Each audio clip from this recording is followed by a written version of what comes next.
Hello,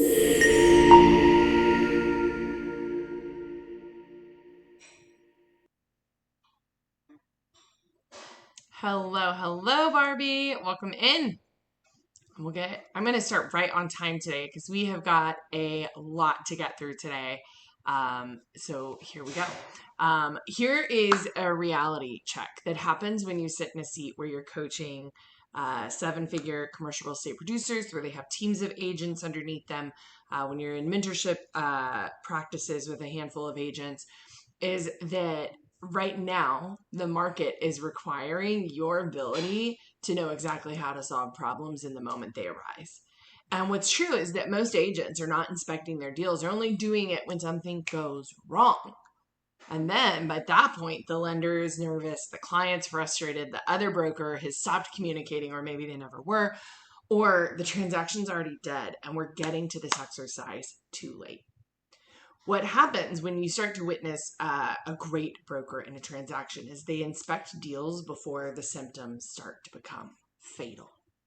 And so today, I want to give you a little bit of a peek into what do I mean by that. We had a call last week that was really around, how do you, it might have been 2 weeks ago now, how do you make sure that you are bulletproofing your transaction? And today we're going to look at 3 specific categories of where we're going to go inward, or even look at a deal in your pipeline right now. The deal that closed, the deal that died, and the deals that maybe never really got off the starting block. That might be your listings that are sitting stagnant, your buyer or tenant that's sitting still, and you want so bad to get them to that next step, but you're having a hard time. And so each of these 3 categories has something different to teach us. The closed deals, the ones that you got to the finish line, that's going to reveal our repeatable strengths. The thing that you're really good at with repetition, with scale. The dead deals are going to expose the risk that you miss. And maybe as you inspect that, you're going to realize, I've never really inspected that spot, right? What conversations have you been avoiding, or what assumptions have you been making that lead to these failure of conclusion on deals, right? And the stalled deals, the ones that never really got going, those are going to show us where we have confused activity with actual commitment. Maybe you won that listing and you keep winning those listings, but they're staying still on the market because your sellers are just owners playing house. And so we got to work through that. And so today is not an exercise in defending your performance, your capability, or your validity in the industry.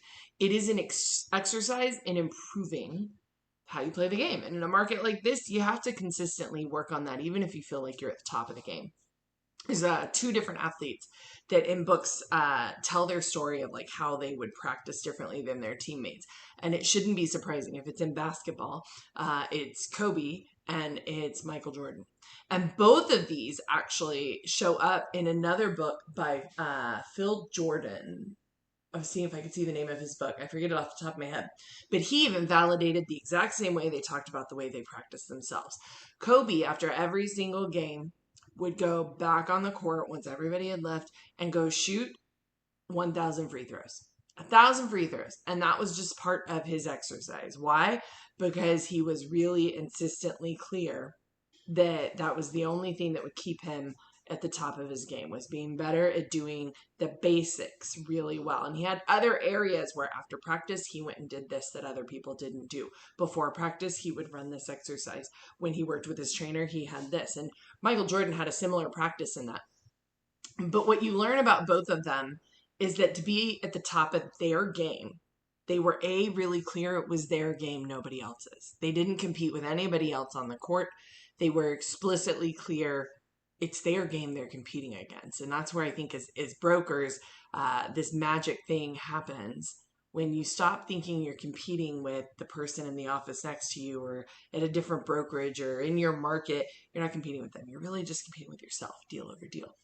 And the piece that Michael Jordan brought forward is that he left 0 room for people on the court that didn't want to play at his level. And I want you to remember that one, because that's not about your personal bench or team. It could be and should be probably, but in today's conversation, I want it to be inside the transaction. And inside the transaction where you don't leave room for other people and your assumption of what other people could, should, or did do to overwrite what you can do inside a deal to get it to the finish line. And so it's not an exercise in defending performance. It's just around improving it. The goal is to leave today's call knowing what to repeat, what to repair, what to restart, what to remove. So what I want you to do is think of one transaction for each of these categories. That's going to be for the deal that closed. That's going to be for the deal that fell apart. And that's going to be for the deal that stalled, that just never really got into motion. Pick one for each, and I'm going to dive us in. And so while you're picking those properties, I want to kind of establish what an inspection standard should be. Every deal should be evaluated against 5 basic fundamentals. Motivation. Is there a compelling reason for the client to act? Commitment. Has the client made meaningful discussions and decisions take place? Third, access. Are we communicating with the actual decision makers? And are we making what's available to us available to everyone else in the deal with guardrails where you contractually and fiduciarily should or should not? But you ever witness that agent that you had the phone call with them and you call them a week later like, oh yeah, I got to talk to my client about that still. We're talking about that kind of access. Visibility. Do the economics, property, financing, and especially right now, the timeline work? And movement. Is the transaction advanced through a measurable next step?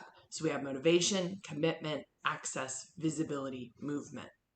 A deal is not alive because a client is just friendly or nice or signed a paperwork once saying they're a go, right? It's not because the client's friendly. It's not because the property is attractive or beautiful or marquee real estate.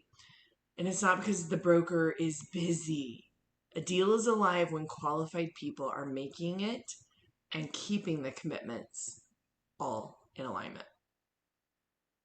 So let's start with the deal that closed. We're going to put each of these in an inspection room. And I'm going to give you 15 questions I want you to think about on each of these. I will actually copy and paste these questions into the chat so that way you guys have them after this call if you would like them. These are ones that I went back through 2 different journals of mine. One that's like a good old school notebook, and then this one that's from back when I was building a course. And so you got some good juicy questions in here.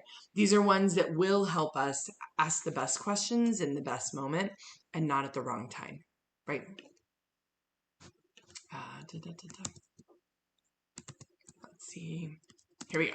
Okay, so pick your deal that closed, and here are the 15 questions I want you to think about so that you know how to repeat that at scale. 1, what originally caused this client to enter the market? What originally caused this client to enter the market? Helps if I hit enter on that paste. 2, where did the original opportunity come from? And what relationship or activity that you took created?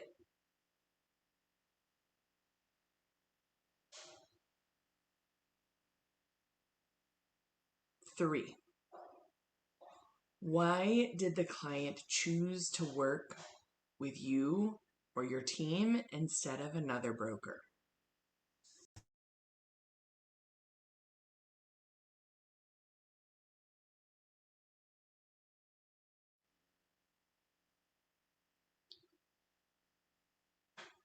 Four, how clearly did you qualify the client's motivation, authority? This is a big one that's getting missed on buy side right now. Authority, financial capacity, and timeline. And this is for one that closed. So these are questions that should have a positive outcome.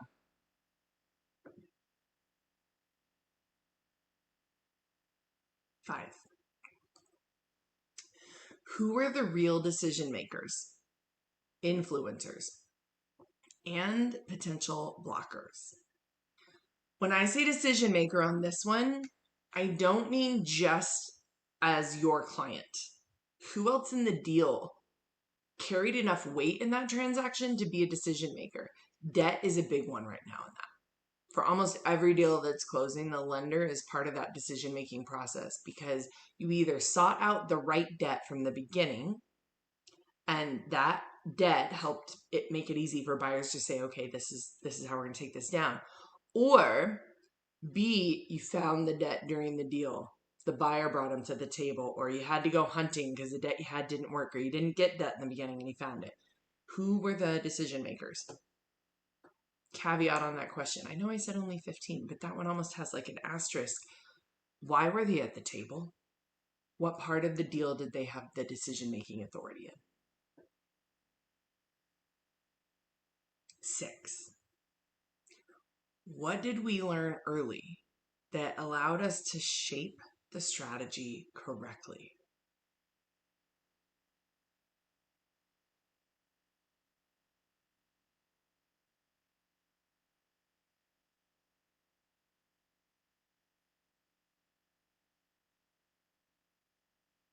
Seven.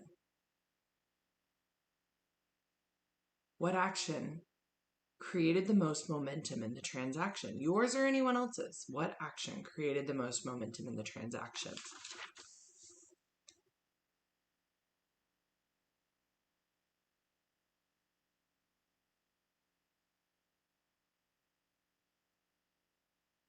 8. Where did your expertise materially improve the client's decision or financial outcome? Where did your expertise materially improve the client's decision or financial outcome?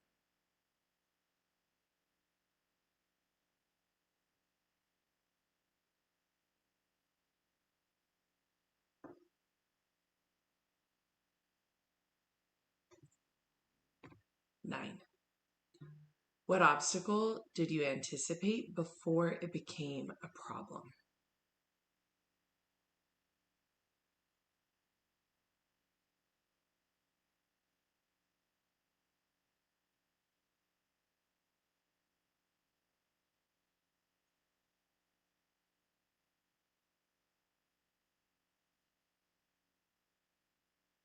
10.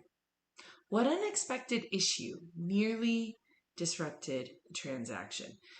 Finding some agents are getting that deal closed, but it was like by the skin of its teeth. What were those issues?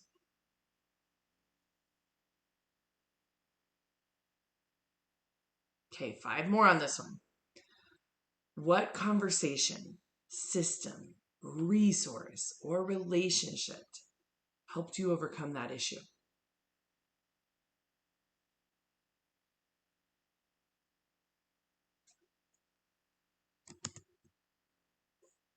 12.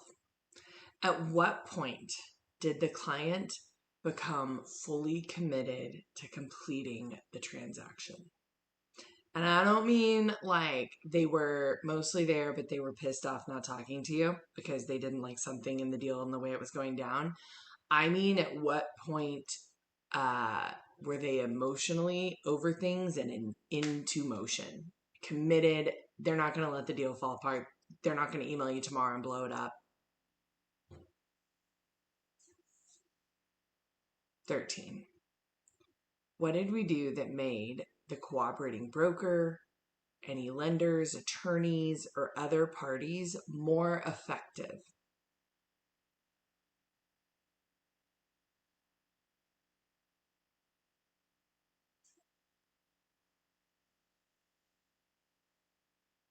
14. What could you have done faster, earlier, or more profitably? I ask more profitably because we are for-profit businesses, and sometimes the delays we take in having the hard conversations in the deals we work with cost us another month of an expense, or cost us being put into a position where you might be feeling like you have to negotiate your fee as part of the way the deal gets closed. Don't do that. It might be costing you an additional report or resources, or the client feeling like they have what they need to come back and grind away at fee. What could you have done faster, earlier, or more profitably? And the last one for this section. What exact process, language, or behavior should become part of your standard operating model.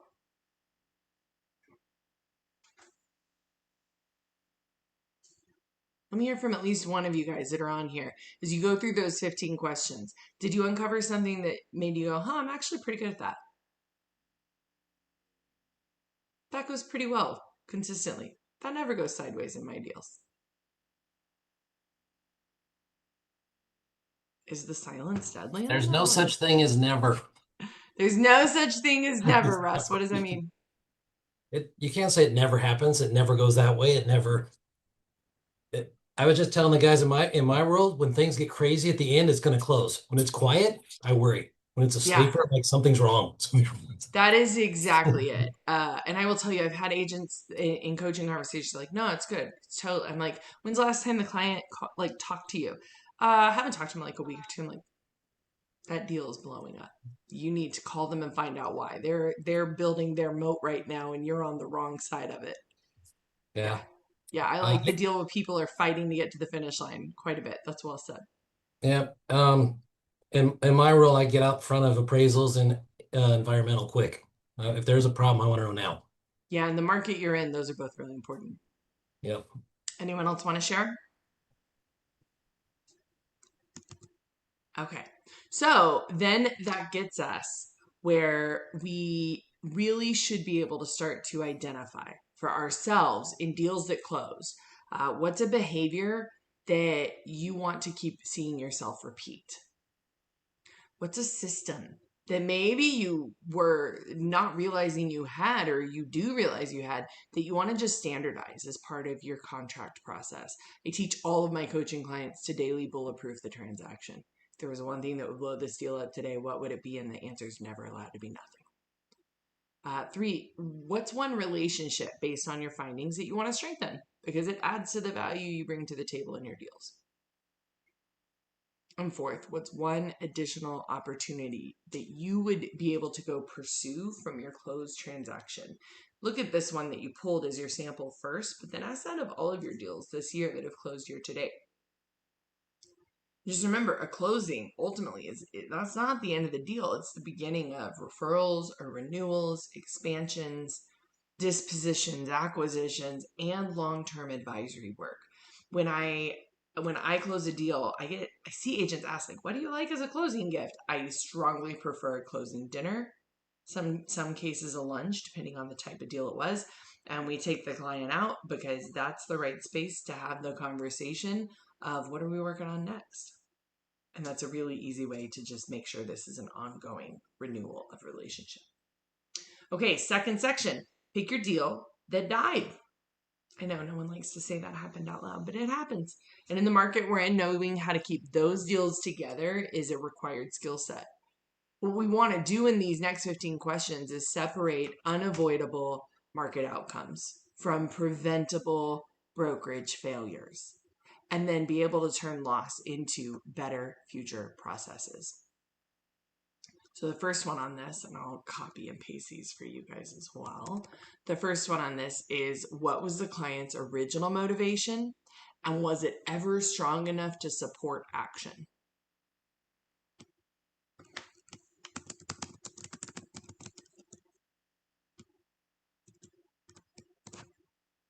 What was their original motivation, and was it ever strong enough to support action?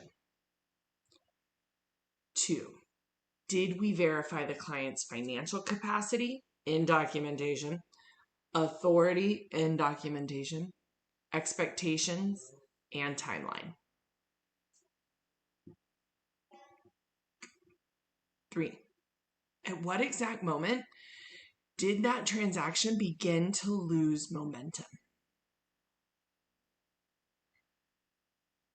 What was the email, the text, the phone call, the dead space that you felt like momentum stalled?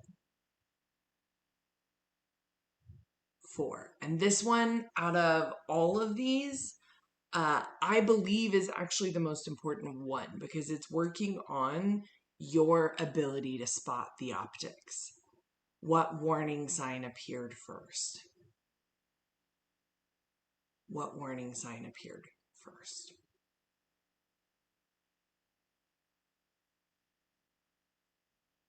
5. This is taking that a step further, right? Did we recognize that warning sign at the time or only in hindsight?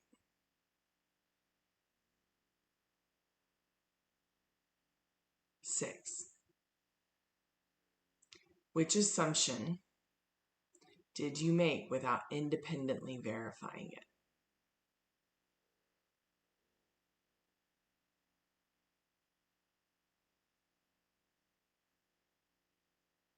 7.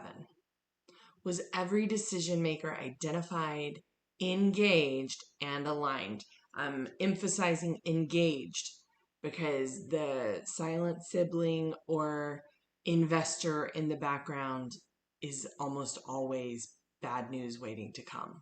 We just haven't taken a stand for deciding to connect with that person as a non-negotiable. 8.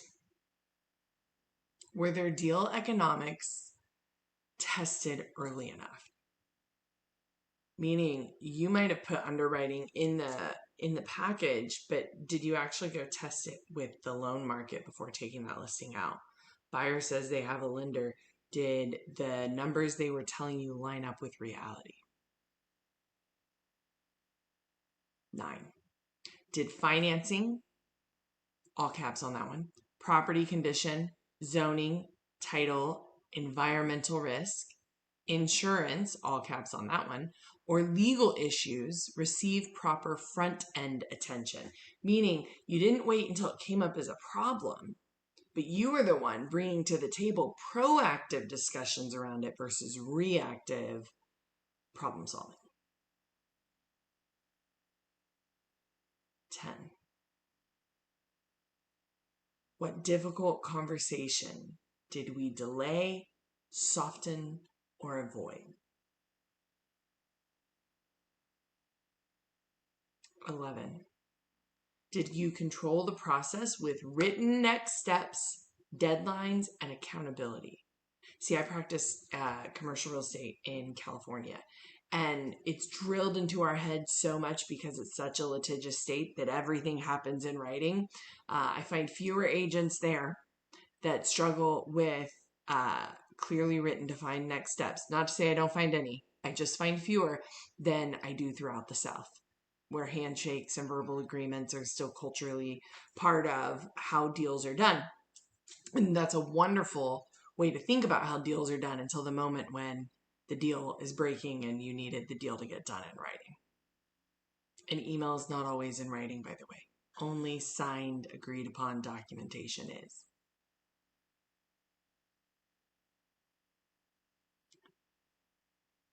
12. Who had the ability to save the deal, and were they brought in soon enough? This one can be optically a little bit difficult if the deal already died on the vine.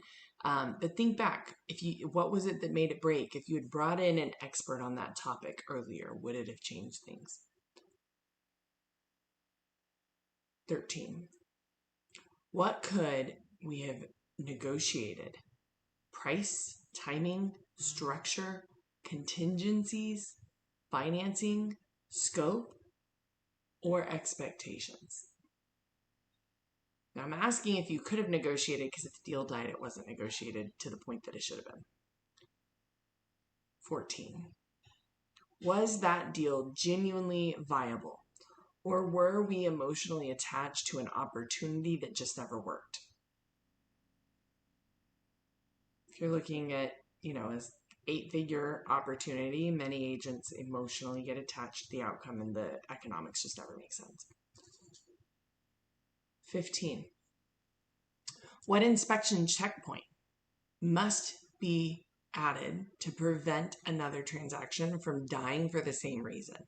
Now that is the golden goose, by the way, because typically where you have one deal dying on the vine, you have 3 more lining up ready to die for the same reason. We all have fingerprints to our gaps. And if we don't get very insistent that when a gap is exposed, we fix it, then we're the reason that's happening. So what inspection point do you have to have so that doesn't happen? Now here's why we want to clarify the loss. Was it unavoidable. Material circumstances changed beyond your control. That can happen, but fewer deals are unavoidable than one of these next three. Was it detectable? Meaning the problem could have been identified earlier. And you might have even been the one that identified the problem. What would have happened if you had found it a week earlier or when you were putting the deal under contract? Was it preventable? Meaning there was a missed action, a conversation that wasn't had, or a qualification step that contributed to the failure? And was it recoverable? The transaction or relationship could still be revived if you go have the right conversation. The goal is not through any of these to assign blame or beat yourself up. It is, however, to claim responsibility for everything that you find that you could improve so this doesn't happen in another deal. All right, third section, and I'm going to fly through these because we have 4 minutes left, but I'm going to copy and paste them again here into the chat. What does the client say they want? Let me set the stage for this first. Determine in your deal that is sitting still, we're going to ask these questions to determine whether this actually needs a decisive next step, if it needs maybe stronger qualification, maybe a resigned strategy, or just removal from your pipeline because it's not probable, right? Okay, what does the client say they want, and what evidence shows they genuinely want it? What do they say they want, and what evidence is there that shows they genuinely want it?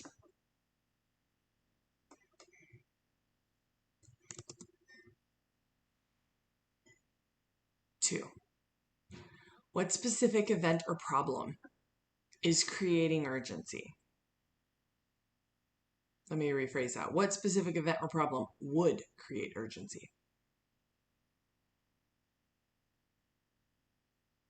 3, what happens if the client does nothing for the next 6 to 12 months?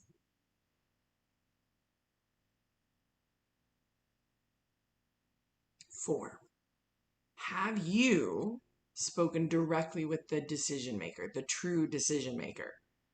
And if you're getting a stop, you can't access them from someone in the deal, as your coach or coach in practice, I'm throwing a flag on the field.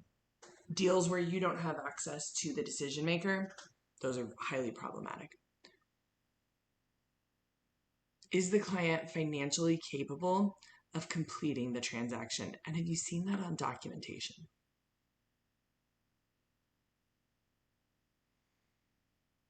Has the client agreed to a defined timeline? I like that one for listings that are going stagnant specifically. 7, have we clearly explained the process, responsibilities, and decisions ahead?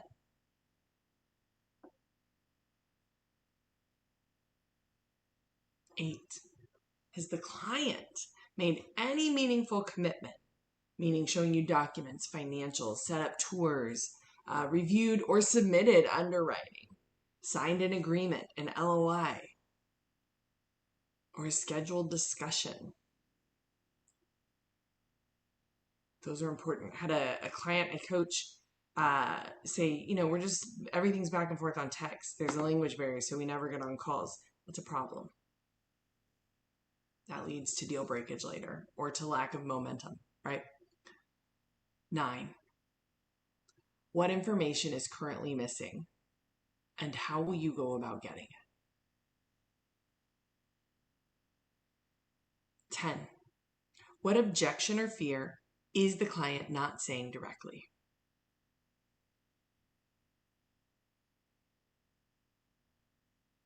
11, are we solving the problem the client actually cares about or presenting what we want to sell and the outcome we want?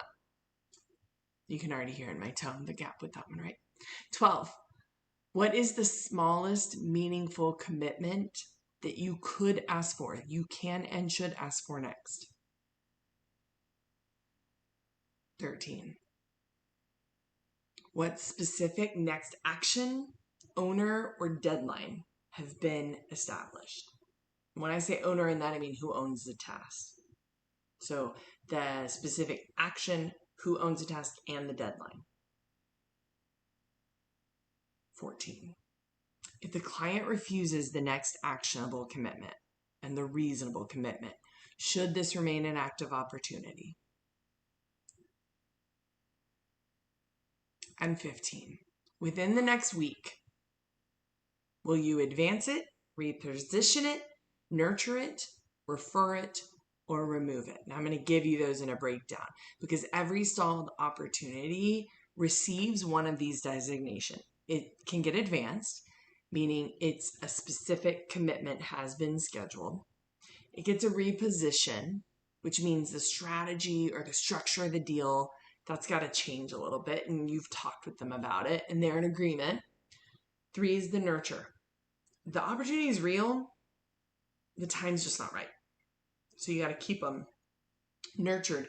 Nurtured for me can mean anywhere from a 2-week to 2-month follow through. Disqualify. Something about the motivation, the authority, capacity, or viability is just not there. And the 5th is close the loop. You will directly ask whether the client intends to move forward or not. Remember, no decision is still a decision. The pipeline becomes more valuable when we stop using unqualified possibilities to inflate it. So here's what I want you to do between now and our next sales strategy call next Monday. What I want you to do is a few things. First, you're going to go inspect one closed transaction and document a couple of repeatable success factors. At your dead transaction, I want you to start to identify the earliest warning signs that showed up and how you're going to systemize looking for those moving forward. And 3, I want you to look at different stalled opportunities you've had and start to get clear. Where do you stop defining specific next steps, and how will you start doing that for your success? Lastly, I want you to contact every one of those stalled opportunities and ask for the commitment and remove any opportunity that cannot pass the motivation, commitment, access, viability, and momentum standard. The brokers who close the most transactions, especially in a market like today's, are not always the ones who just encounter the fewest problems or have easy clients. They're brokers who inspect sooner, ask better questions, and refuse to allow uncertainty to sit quietly inside a deal. Your closed transactions are your blueprint, your dead transactions are your gameplay, right? It's almost like tuition paid at school. And your stalled transactions contain your next hidden opportunity to fix these things. Don't leave today without clarity that you're going to make some decisions of how to move forward. Professional pipeline. Oh, go ahead, Russ. I said, amen. Preach Amen. That's it, right? Your professional pipeline is not measured by how many opportunities are on it. It's measured by how honestly you hold them and how quickly you close them. All right, friends. I'll see you on next week's. Bye for now.